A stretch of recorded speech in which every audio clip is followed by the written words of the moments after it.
Here we're going to look at how to convert currency. So there's a couple of numbers here. We're only going to be interested at the international payment you send, and we're just going to simplify that to 0.92 for this example.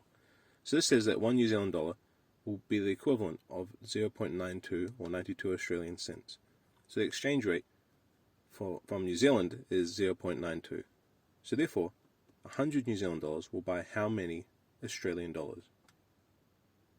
Well, the answer is 92. How do we do that? Well, we take the amount of New Zealand dollars we have.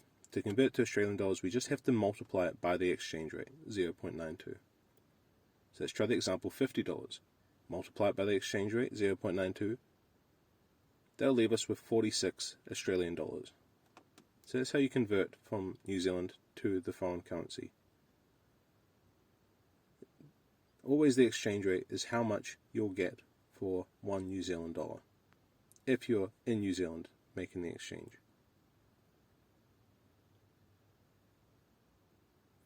In Australia, though, it'll look a bit different.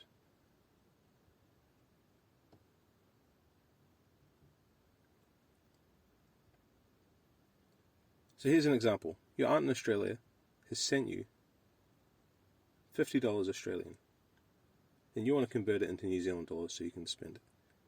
$50 Australian will convert back to how much New Zealand? Well, I've put it on the right hand side to indicate we are just going to be going backwards from our perspective. To go forwards, we multiply by the exchange rate. So to go back, we're just going to be doing the opposite, which is to divide by the exchange rate. And here you can see that the answer works out to $54.35 if you round.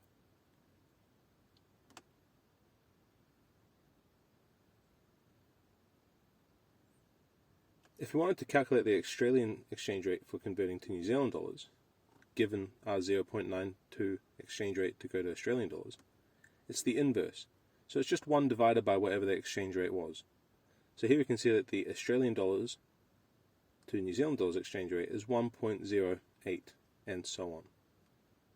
We could round it, but for this example, I'll show you that $50 Australian, using the Australian to New Zealand exchange rate which we've calculated, will be to multiply by that number, and it will give us, once again, 54.35, like we had before, the exact same answer. So you can do it either way.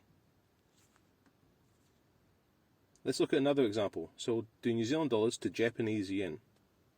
The exchange rate looks much different. That's because the New Zealand dollar is valued differently against the Japanese yen. So what will 30 New Zealand dollars buy you? Well, as before, we're going to multiply by the exchange rate, and we'll get the answer, 2,349 yen. Does this make sense? Good question to ask yourself.